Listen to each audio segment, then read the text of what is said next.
I died on my fifth wedding anniversary. Not from illness, not from an accident, from him. Marcus, my husband, my college sweetheart, the man I'd loved since I was 19, pushed me down the stairs of our penthouse while his mistress watched from the bedroom doorway, her hand resting protectively over her stomach. I remember the fall, the way time stretched, the way I saw my entire marriage flash before my eyes, and suddenly, every moment recontextualized itself into something ugly. The business trips that got longer and longer, the way he stopped touching me after our second year, the suspicious texts he explained away, his mother's increasing hostility, the way his sister started looking at me with pity 6 months ago. They all knew. I hit the marble floor at the bottom of the stairs, and the last thing I heard was Marcus on the phone with 911, his voice perfectly calibrated with panic. "My wife fell. Please hurry. She's not breathing." The performance of a lifetime. Then nothing. Then everything. I woke up in my childhood bedroom in my parents' house, 26 years old again, staring at a ceiling I hadn't seen in 6 years. My phone buzzed on the nightstand. The date read March 3rd, 6 months before my wedding. I'd been given a second chance. My hands shook as I reached for my phone. There were texts from Marcus, sweet ones. "Good morning, beautiful. Can't wait to marry you. Mom wants to know if we've decided on the floral arrangements." I wanted to throw up, because now I knew. Now I remembered. In my first life, I'd been so eager to please his family, so desperate to be the perfect daughter-in-law, that I'd bent over backwards for every demand.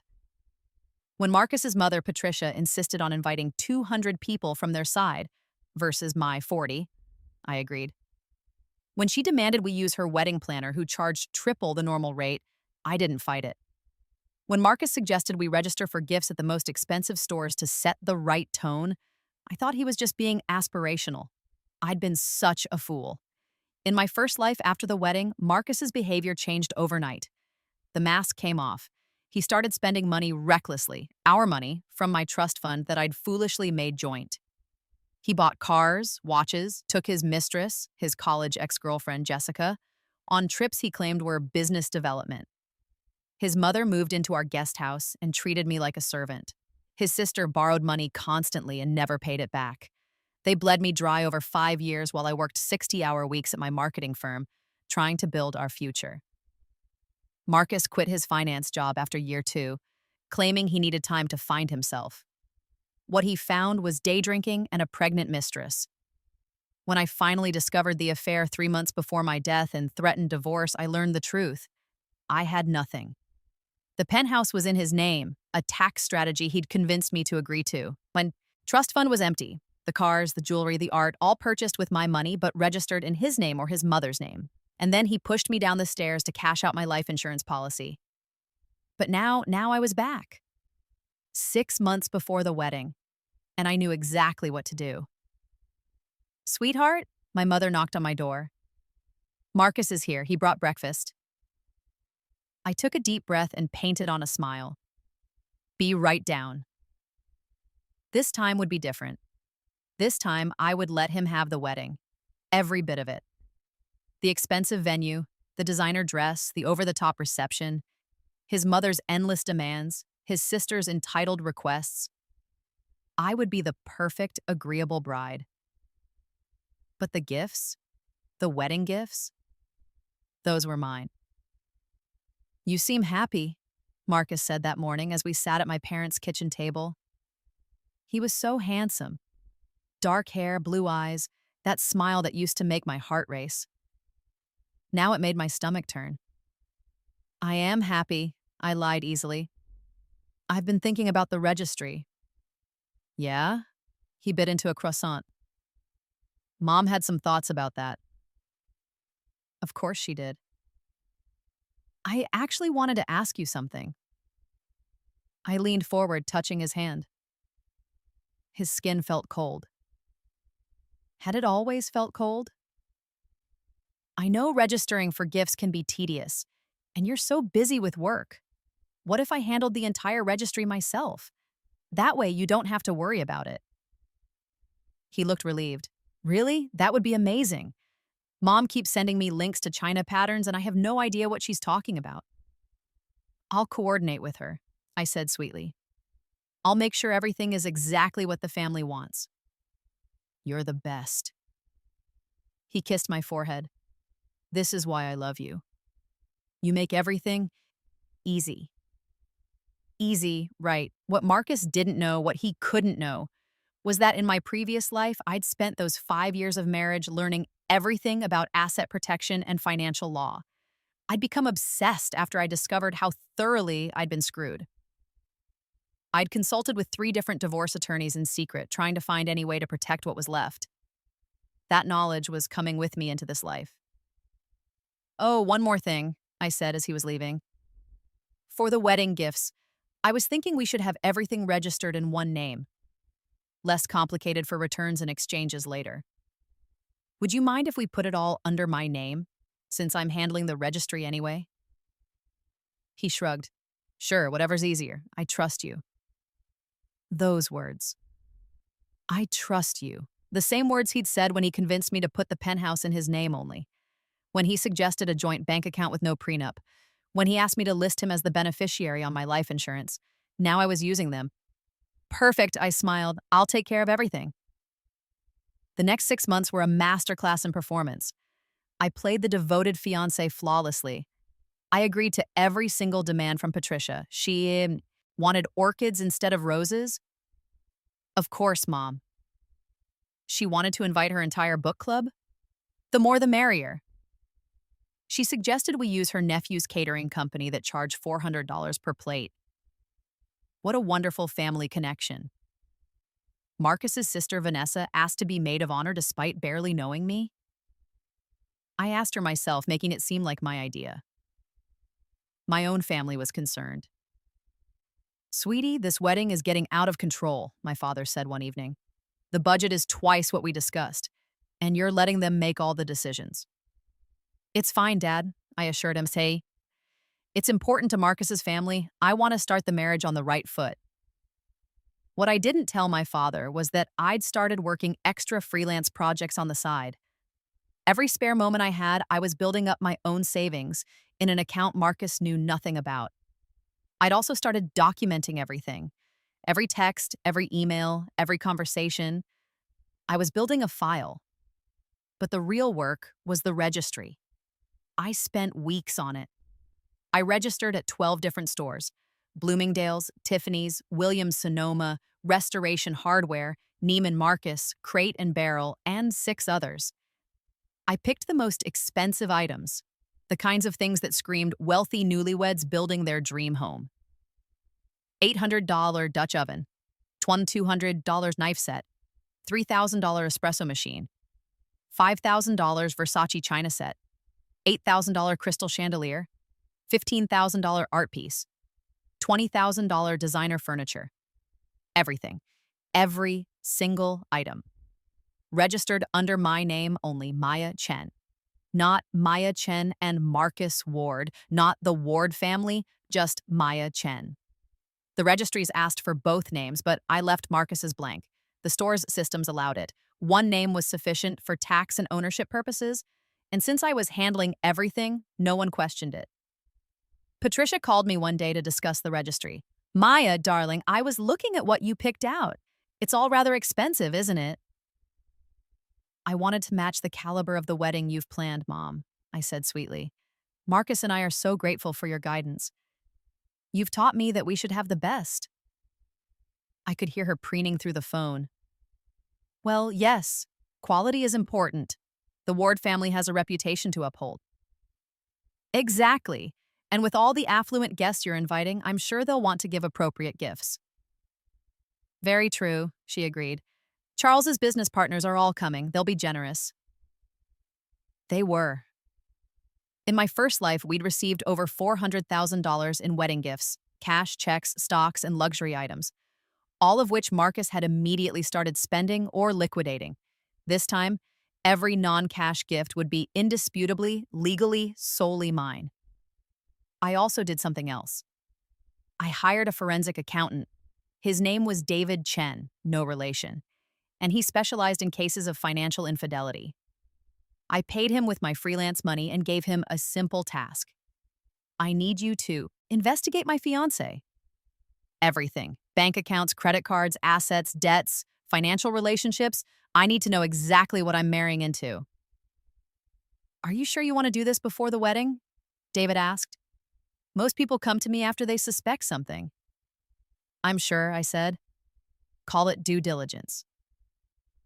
3 weeks later, David handed me a file that confirmed everything I'd remembered and worse. Marcus had $80,000 in credit card debt he'd never mentioned. He'd been fired from his finance job 4 months ago. He was still pretending to go to work every day. He had a joint account with Jessica Morrow, his ex-girlfriend, into which he'd been depositing money regularly. And there was a text chain obtained through perfectly legal means involving a subpoena to his cell carrier as part of the financial investigation that made my blood run cold.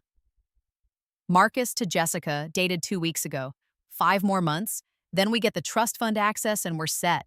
Jessica to Marcus. What about the prenup? Marcus to Jessica. She doesn't want one, says it's unromantic. She's so easy to manipulate. We'll drain her dry and be in the Maldives this time next year. Jessica to Marcus. I love you. This is going to work. Marcus to Jessica. It already is. She does whatever I ask. I sat in David's office reading the texts, feeling nothing. In my first life, I would have been devastated. I would have cried, canceled the wedding, confronted Marcus in a dramatic scene. But I'd already lived through that devastation. I'd already died because of this man. Now I just felt cold, calculated. What do you want to do with this? David asked carefully. Nothing yet, I said. I'm still getting married. He looked at me like I was insane. Trust me, I said. I have a plan. The week before the wedding, I made 3 important moves. First, I met with an attorney. Not a divorce attorney this time, but a criminal one. I showed her everything David had found, plus my own documentation of Marcus's behavior. What can I do with this? I asked. She studied the files. If he accesses your trust fund without permission, it's theft. If he lied on any loan applications using your information, it's fraud. If he transfers money out of joint accounts you fund, it's embezzlement depending on how it's structured. You're building a solid case. I need more than a case, I said. I need a guarantee that he goes down hard. She smiled. It wasn't a nice smile. Then let's make sure he commits the crimes on record. Do you have access to security cameras? I will after the wedding. Good. Document everything. Every transfer, every lie, every theft. Build it up for 6 months, then we strike. The longer the pattern, the more charges we can file. Second, I met with my father's estate attorney and restructured my trust fund. Without telling anyone, I moved 90% of it into an irrevocable trust under my name, only that couldn't be touched until I was 40, unless I requested access for specific documented purposes. The remaining 10% went into the joint account I would open with Marcus. Enough to seem real, not enough to matter. Are you sure about this? The attorney asked. Most newlyweds want more financial integration. I'm protecting my family's assets, I said simply.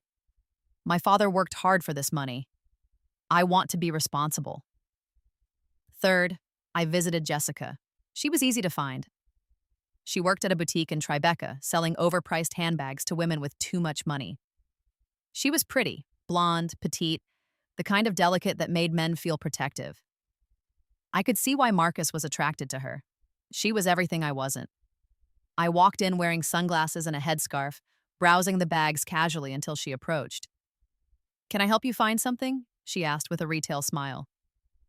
Actually, I said, removing my sunglasses, I'm looking for something specific, something unique. Maybe you could help me, Jessica.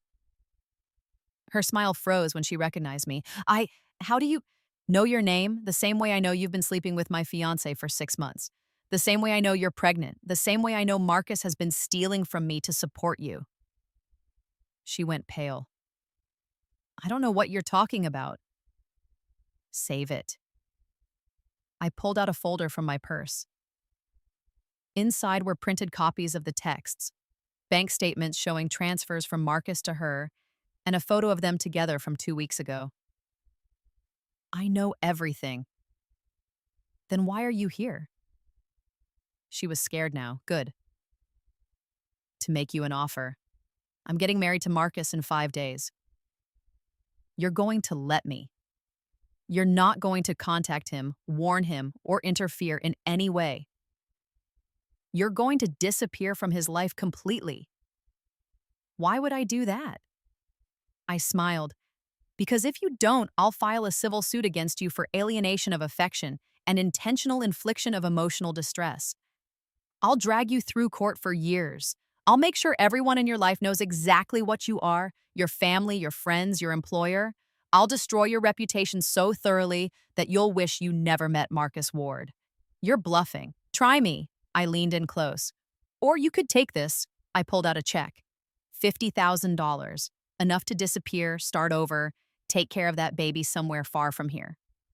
In exchange, you ghost Marcus completely starting today. Block him, don't respond to messages, vanish. She stared at the check. Why? Because I want him to think everything is fine until it's too late. Because I want him desperate and confused when you disappear. Because I want to marry him and destroy him, and I can't have you warning him. I tilted my head. Plus, honestly, you're a victim too. He's been lying to you just like he's been lying to me. He's never going to leave me. He's just using you while he bleeds me dry. That hit home. I saw it in her eyes, the moment of doubt. He loves me, she said weakly. He loves my money.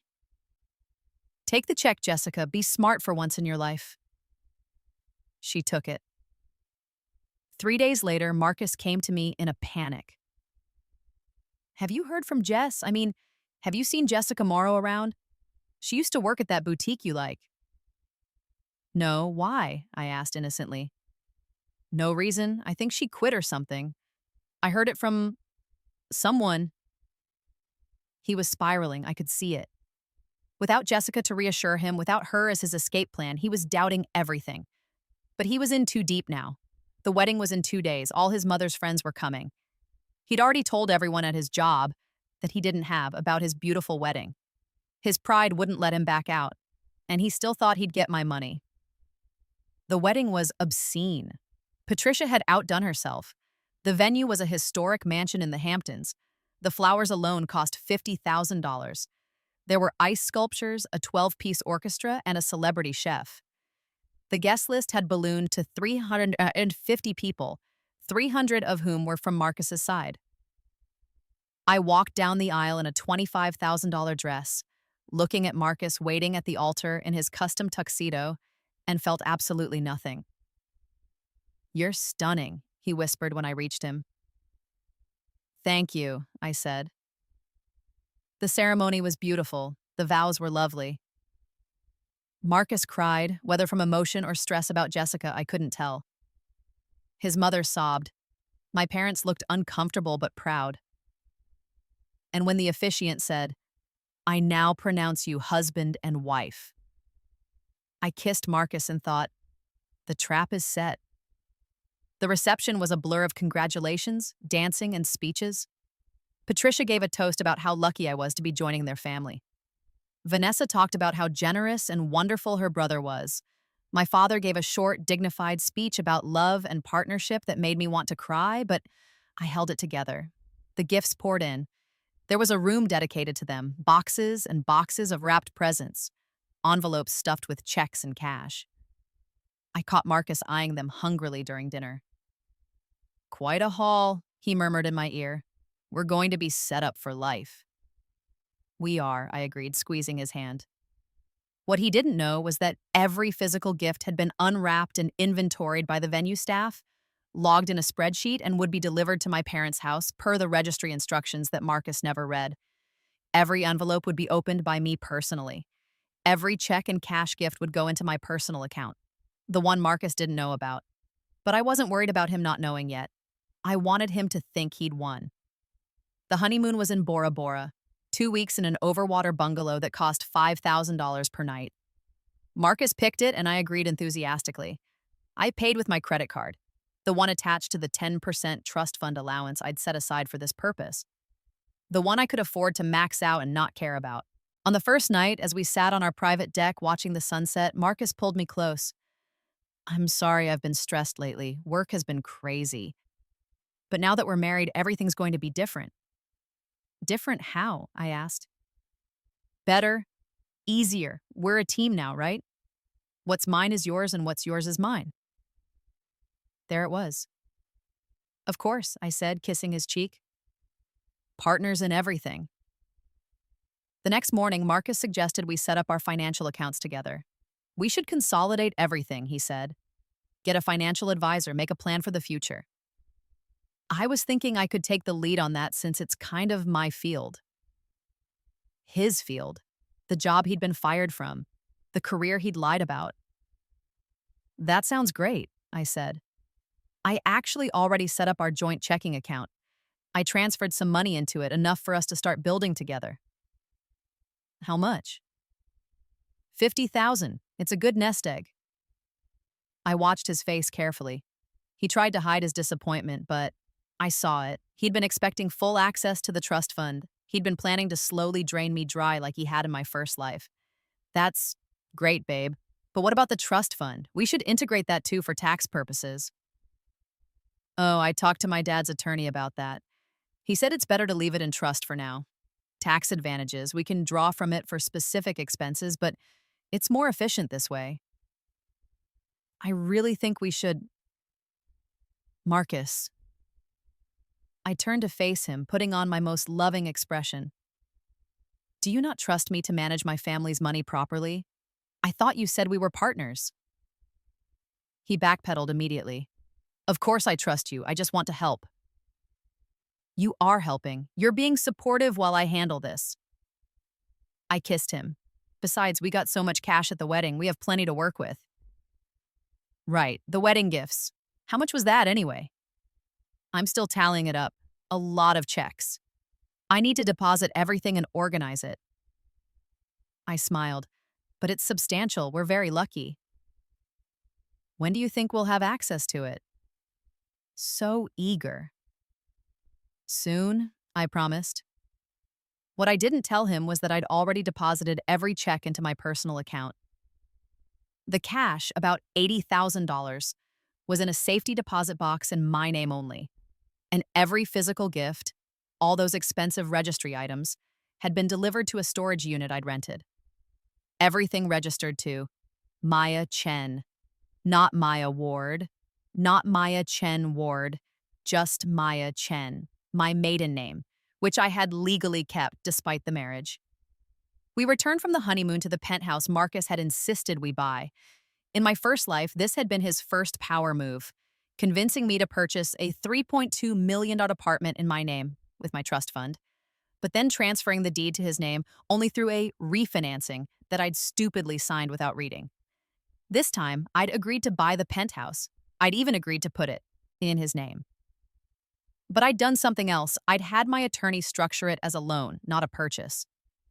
The money came from my trust fund as a loan to Marcus, with the penthouse as collateral. He signed the papers without reading them, too excited about our new home to care about the details. If he defaulted on the loan, which he would since he had no income, I'd get the property and he'd owe me $3.2 million. Home sweet home, Marcus said, as we entered the penthouse. His mother and sister had already visited and left a welcome home basket. It's beautiful, I said. And it was, floor-to-ceiling windows, modern finishes, a chef's kitchen. Everything I'd loved about it in my first life. This time, though, I knew it was a cage. Let's get those wedding gifts delivered here, Marcus said. I want to see what we got. Actually, I had them sent to a storage unit for now. The apartment's not quite ready. We need to organize space for everything. Plus, we should probably wait to unpack the really expensive items until we have proper insurance set up. You got a storage unit without telling me? It's in both our names, I lied smoothly. I wanted to surprise you with how organized I was being. He relaxed. That's actually really smart. Did you at least make a list of what we got? Better, I made a spreadsheet. I pulled out my laptop and showed him. I'd cataloged everything in meticulous detail: donor name, gift description, retail value, and registry source. His eyes widened as he scrolled through. This is wow, there's at least $500,000 worth of stuff here. I know, people were very generous. We should sell some of it. I mean, do we really need 3 Le Creuset Dutch ovens? Or that Versace china? We could get cash and invest it. That's a great idea, I said. But let's wait a bit. There's a waiting period for returning registry gifts. Stores want to make sure everything's settled first. We can start liquidating in a few months. A few months? He looked impatient. It's standard. Plus, we need to be careful about gift tax implications. My dad's attorney said we should wait at least 6 months before making any major financial moves with the wedding gifts. Another lie. But Marcus didn't know enough about tax law to question it. Fine, he muttered, and then, but let's not wait too long. That money could be working for us. That money. He already saw it as his. Month 1 of marriage was the honeymoon phase, literally and figuratively. Marcus was on his best behavior. He went to work every day. I'd tracked him with a GPS app I secretly installed on his phone. He was spending most days at sports bars or his friend's apartment. He came home with flowers occasionally. He was affectionate and attentive. He was playing the perfect husband while he waited for access to my money. I played the perfect wife. I cooked dinners that Patricia often criticized via her daily phone calls. I kept the apartment spotless. I asked him about his stressful day at work and massaged his shoulders. I was everything he wanted, and I documented everything. The security cameras I'd had installed in the penthouse, hidden in smoke detectors and decorative items, captured every moment. Marcus didn't know about them. They were part of the security system I'd hired, but I'd specifically requested hidden cameras in addition to the obvious ones. I watched as Marcus spent his days drinking, gaming, and video chatting with friends about how he'd landed a gold mine. I watched him going through our mail, looking for financial statements. I watched him trying and failing to log into my bank accounts. By month 2, he started getting restless. I think we should talk about finances, he said one night over dinner. We need a real budget, combined accounts, shared access. We have a joint account, I reminded him, with $50,000. What about the trust fund, the wedding money? The trust fund is in trust, Marcus. That's literally what a trust means. And the wedding money is being managed. Managed by who? By me. I told you I was handling it. His jaw tightened. I think I should be more involved. Why? Don't you trust me? There was that phrase again. The weapon he'd used against me so many times in my first life. Now I was wielding it. Of course I trust you, he said quickly. I just think, as your husband, I should have visibility into our finances. You have visibility. I show you the statements for the joint account. I keep you updated on expenses. That's not what I mean. Then what do you mean, Marcus? I kept my voice sweet, curious. I mean... He struggled, trying to figure out how to demand access to my money without sounding like a gold digger. I mean, we should be completely transparent with each other. Full access to everything. Okay, I said. Let's do that. You show me all your accounts and assets, and I'll show you mine. He froze. What? I asked innocently. If we're being transparent, let's be fully transparent. I'll share my financial information if you share yours. That's fair, right? I don't think we need to go that far. But you just said... I know what I said. He was getting angry now. This is different. How is it different? Because... He stopped himself. He couldn't say what he wanted to say. Because your money matters and mine doesn't. Because I'm planning to steal from you and I need access to do it. Instead, he said, Forget it. I just thought we should be more collaborative financially. But if you want to handle it alone, fine. He stormed off to the bedroom. I sat at the dining table looking at the hidden camera's little red dot, knowing it had captured everything. Good. Month 3 was when Patricia escalated. She'd been calling daily since the wedding, ostensibly to help me adjust to married life. But her help consisted of criticism and demands. Maya, darling, I noticed you haven't joined the junior league yet. All the ward wives are members. Maya, dear, you really should consider a personal shopper. Your wardrobe needs work. Maya, sweetheart, Marcus mentioned you're still working full-time. Most wives in our family focus on homemaking once they're married. I endured it with a smile because I knew what was coming. And then, one afternoon, she showed up at the penthouse unannounced with Vanessa in tow. Surprise, Patricia sang, letting herself in with the key I'd been forced to give her. We thought we'd take you shopping. You need proper things for the charity gala next month. That's so thoughtful, I said. But I'm actually working today. Working? Patricia looked confused, as if I'd said I was going to Mars. Can't you take the afternoon off? I have a client presentation. Maya. She put her hand on my arm with that condescending grip. You're a ward now. You don't need to work like this. Marcus provides for you. I almost laughed. Marcus, who had no job and no income, provided nothing.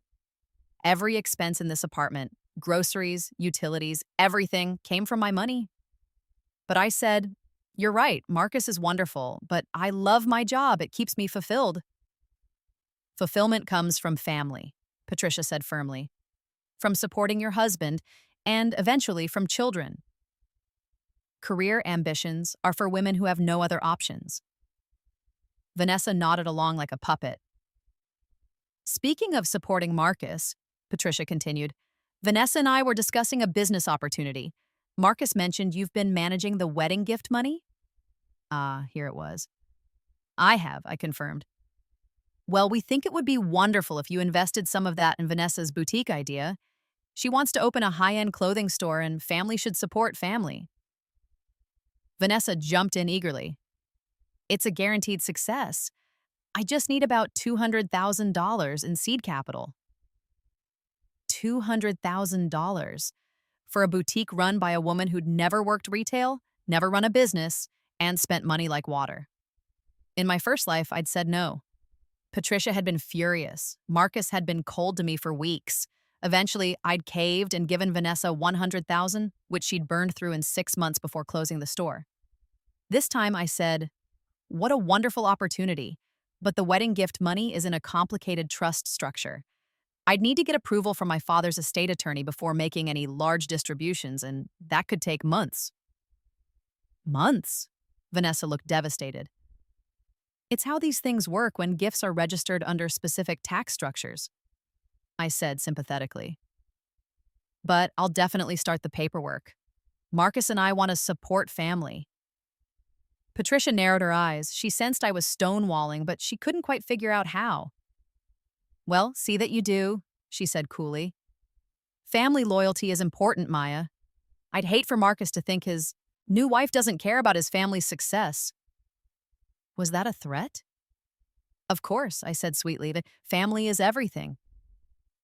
After they left, I called my attorney. Add another note to the file.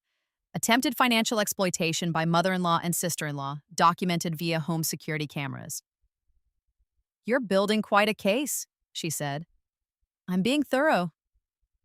Month 4 was when Marcus started looking at the wedding gifts himself. I came home from work one day to find him in the study, my laptop open, reviewing the gift spreadsheet. What are you doing? I asked. He jumped, guilty. I was just looking at what we got. I'm still amazed by how generous people were.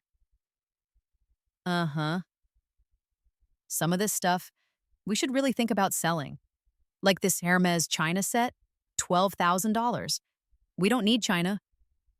It was a gift from your mother's friend. I think she'd be offended if we sold it.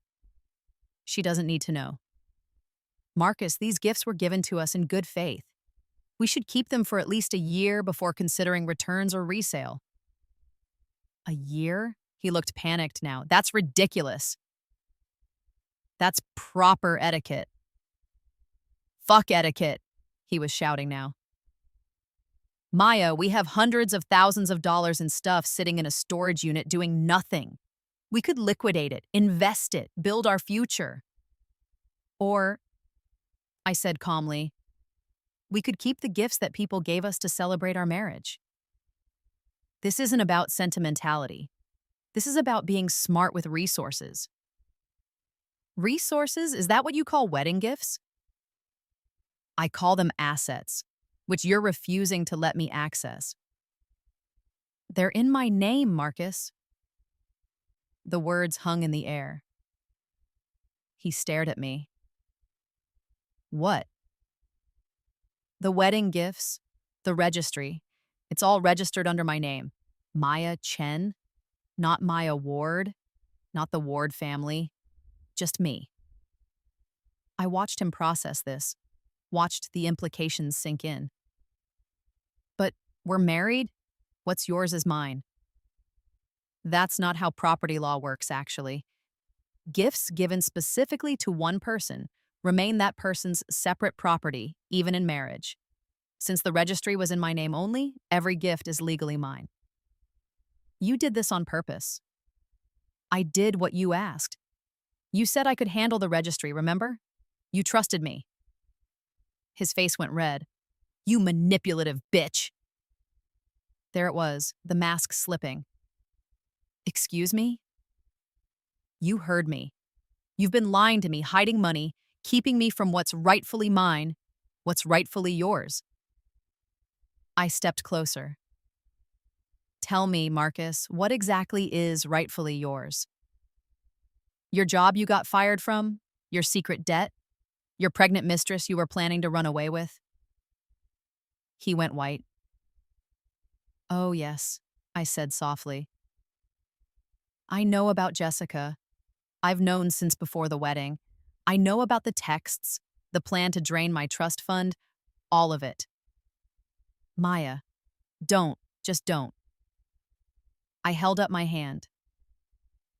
I want you to understand something very clearly. I know exactly who you are. I know exactly what you plan to do to me, and I let you marry me anyway. Why? He looked genuinely confused. Because I wanted to watch you fail. I wanted to let you think you'd won, right up until the moment you realized you'd lost everything. You're insane. Maybe. Or maybe I'm just finally done being the fool. I walked to the door as to his case. You can sleep in the guest room tonight. We'll talk more tomorrow. Fuck the guest room. This is my apartment. No, I corrected. This is my apartment. I hold the loan on it, remember? Check your paperwork. You default, I take possession. And you've already defaulted, Marcus. You haven't made a single payment. I left him standing there, frozen in shock. Behind me, I heard him say quietly, You ruined everything. No, I said without turning around. You did that yourself. The next morning, I woke up to find Marcus gone. His clothes were missing from the closet. His toiletries were cleared from the bathroom. There was a note on the kitchen counter. You win. I can't do this anymore. I'm leaving. I checked the joint bank account immediately. Empty. He'd withdrawn all $50,000 during the night.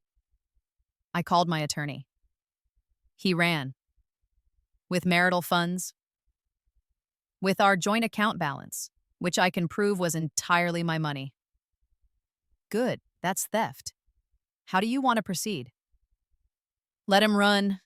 Let him think he got away with something. Meanwhile, file for divorce on grounds of abandonment, fraud, and theft.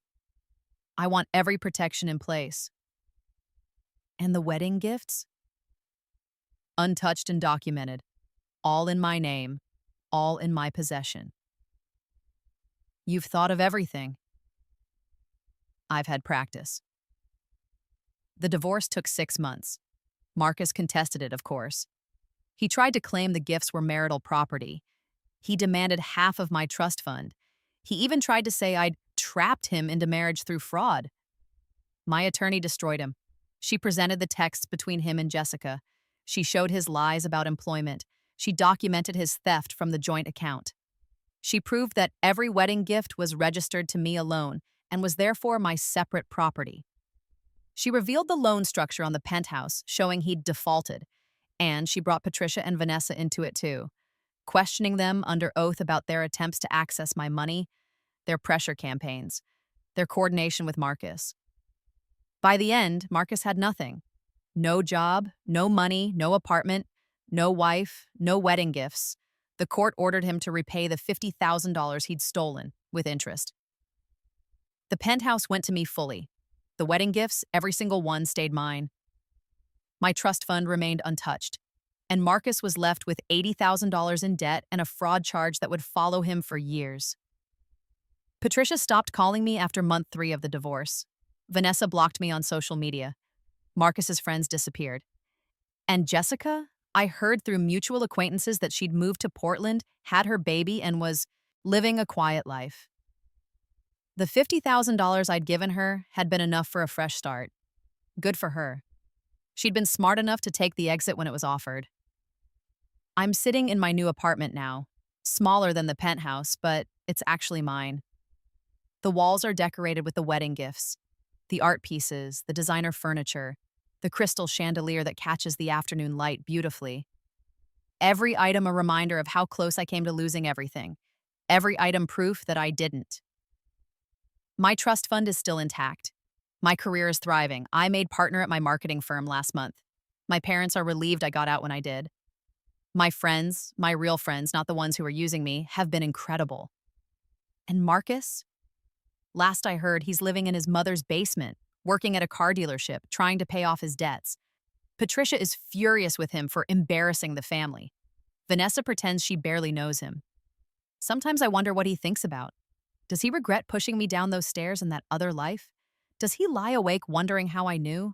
Does he realize that he could have had a good life if he just loved me honestly? I'll never know. And honestly, I don't care. Because the best revenge isn't what I took from him, it's what I kept for myself.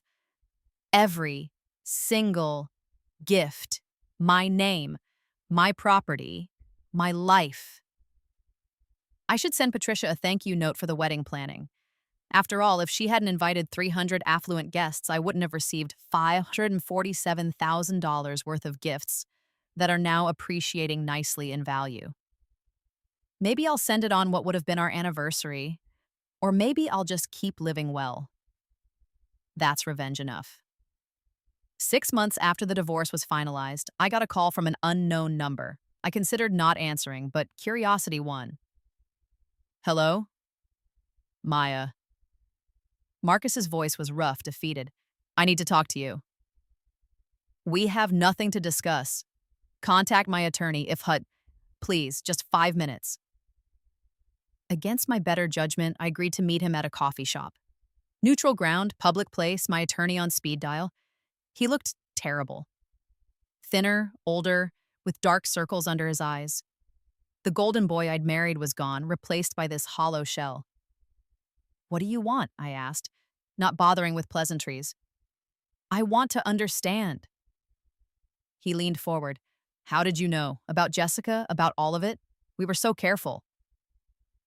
I could have lied, could have protected my secret, but I wanted him to know. Wanted him to carry this knowledge for the rest of his life.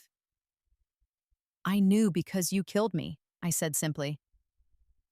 He blinked. What?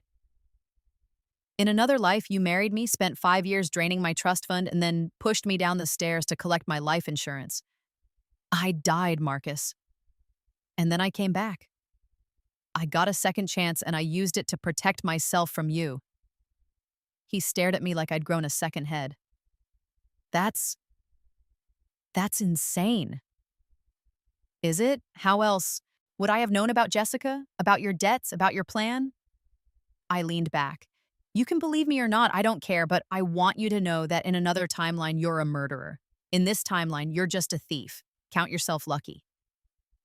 You're fucking crazy. but his hands were shaking. Maybe. Or maybe I'm the sanest person you've ever met.